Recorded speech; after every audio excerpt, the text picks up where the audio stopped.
నీటివి Telugu. Vallabhaneni Vamsi arrest వెనుక ఆసక్తికర అంశాలు వెలుగులోకి వస్తున్నాయి. కూటమి ప్రభుత్వం అధికారంలోకి వచ్చిన తర్వాత టీడీపీ కార్యాలయంపై దాడి కేసు విచారణ వేగవంతం చేశారు. ఈ కేసులో వంశీ కోర్టును ఆశ్రయించారు. ఈ కేసులో కోర్టు ఈ నెల 20న తీర్పు ఇవ్వనుంది. ఇదే సమయంలో విజయవాడ పోలీసులు వంశీని అరెస్టు చేశారు.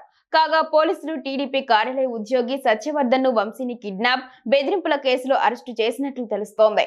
వల్లభనేని వంశీ అరెస్టులో కొత్త కోణం వెలుగులోకి వచ్చింది. గన్నవరం తెలుగుదేశం పార్టీ కార్యాలయంపై దాడి కేసులో వల్లభనేని వంశీ సహా మొత్తం 88 మందిపై కేసు నమోదైంది.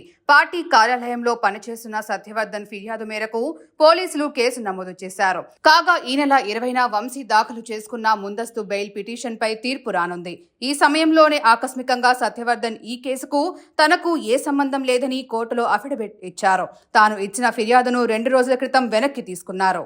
ఇప్పుడు హైదరాబాద్ లో వల్లభనేని వంశీని అరెస్ట్ చేయడం వెనుక అసలు విషయం బయటకు వచ్చింది. సత్యవర్ధన్ తన ఫిర్యాదు ఉపసంహరించుకోవడం వెనుక వంశీ సత్యవర్ధన్ ను కిడ్నాప్ చేసి బెదిరించి ఫిర్యాదు వెనక్కు తీసుకోవాలని చేశారని పోలీసులకు సమాచారం అందింది. దీంతో సత్యవర్ధన్ ను పోలీసులు అదుపులోకి తీసుకుని ప్రశ్నించారు. తనను వంశీ అనుచరులు కిడ్నాప్ చేసి బెదిరించి ఫిర్యాదు వెనక్కి తీసుకునేలా చేశారని ఆయన చెప్పారు.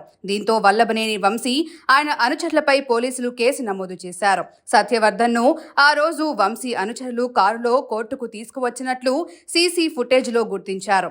ఈ కిడ్నాప్, బెదిరింపు కేసులో వంశీతో సహా మొత్తం 5గురిపై పోలీసులు కేసు నమోదు చేశారు. ఘటనలో వంశీ ప్రమేయం పైన ఆధారాలు సేకరించారు. కోర్టులో తీర్పు వెలువడుతున్న నేపథ్యంలో అసలు ఫిర్యాదునే ఉపసంహరించుకునేలా వంశీ తన అనుచరులతో కలిసి సత్యవర్ధన్ పైన ఒత్తిడి చేసినట్లు తెలుస్తోంది.